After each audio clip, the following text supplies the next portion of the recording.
அன்பான நேயர்களே, காலை வணக்கம்.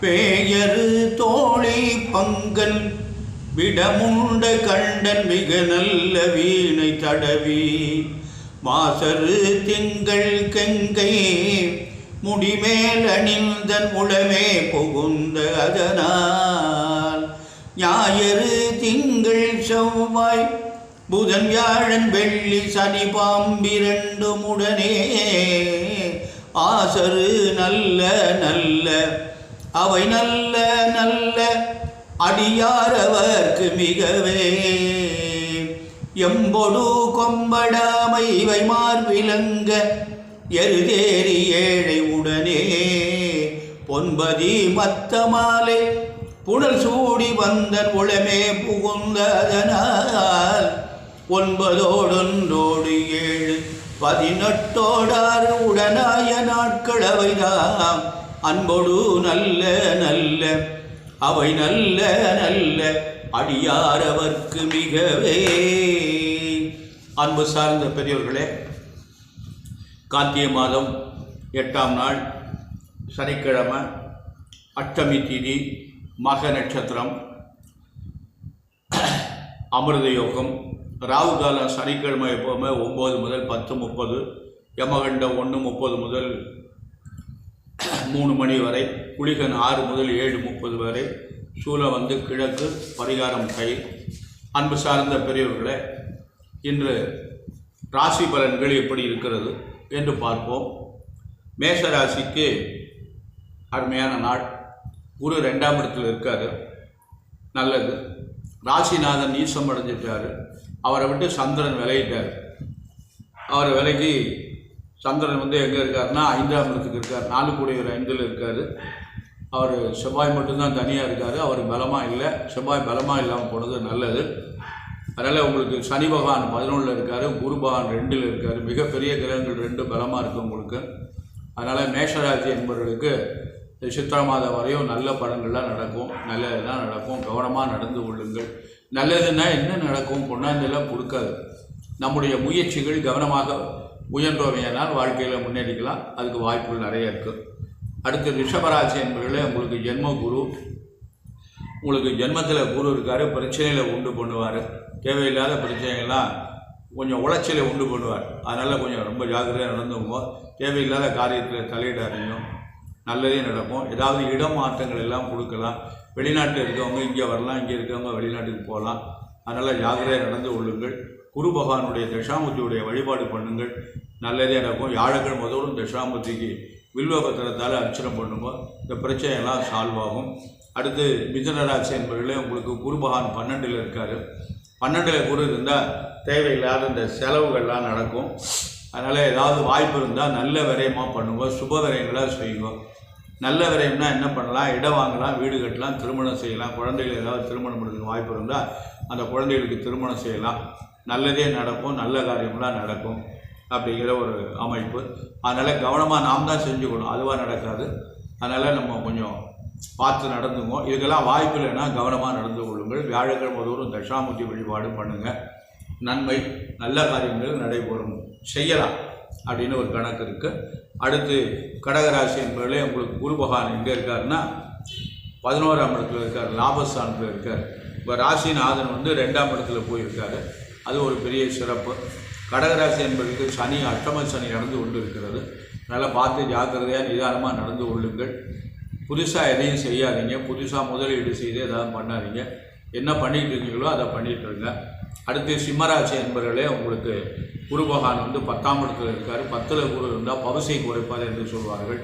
பவுசை என்றால் என்ன என்றால் நன்மை, நல்ல பேரை கெடுத்துருவான்.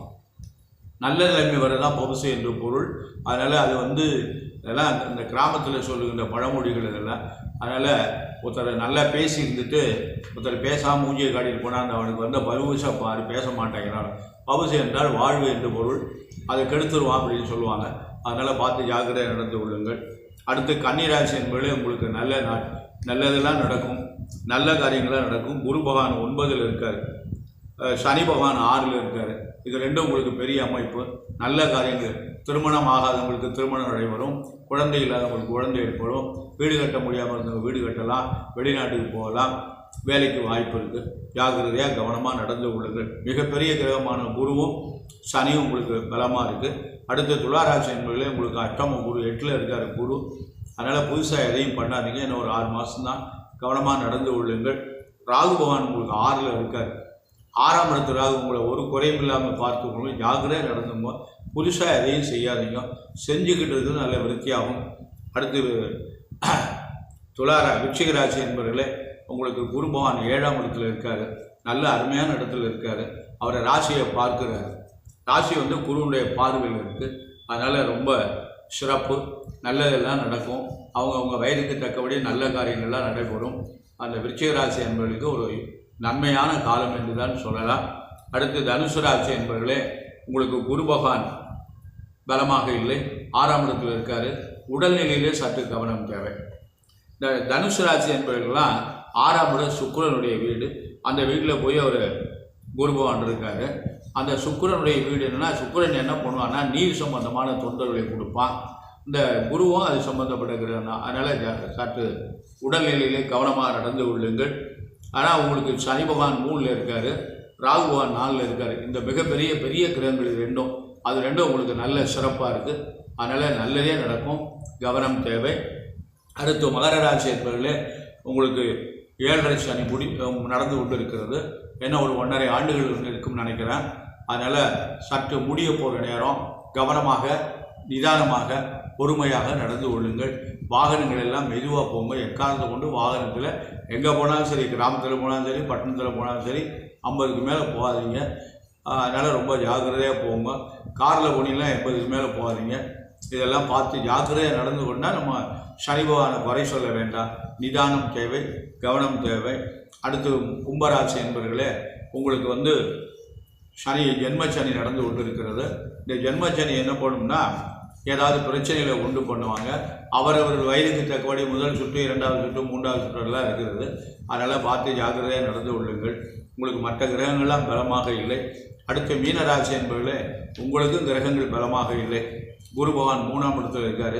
3 நாள் குருவுக்கு நல்ல இடம் இல்லை. இன்னும் 18 மாதங்கள் செல்லணும். 7.5 சனி வேறு ஆரம்பித்திருக்கு. அதாவது அவங்க வயதுக்கு தக்கபடி முதல் சுற்று, 2வது சுற்று, 3வது சுற்று என்று சொல்வார்கள். அதனால் இப்போ சின்ன வயசாக இருந்தால் 30க்குள்ளே இருந்தால் முதல் சுற்று, 30க்கு மேலே இருந்தால் 2வது சுற்று, 70க்கு மேலே இருந்தால் 3வது சுற்று என்று சொல்வார்கள். அதனால் ஆனால் உங்களுக்கு இந்த குருவுடைய பார்வை பிரமாதமாக இருக்குது. இந்த மீனராசிக்காரங்களுக்கெல்லாம் குரு நல்ல இடத்த பார்க்குறாங்க. அதனால் ஒரு நல்ல நிலைமை உருவாகும். கவனமாக நடந்து கொள்ளும். கஷ்டப்பட்டு தான் பண்ணணும், இருந்தாலும் நல்ல நிலைமை உருவாகும். அதனால் மகர ராசி என்பவர்களே, கும்பராசி என்பவர்களே, மீனராசி என்பவர்களே, சனிக்கிழமை தோறும் விரதம் இருங்க.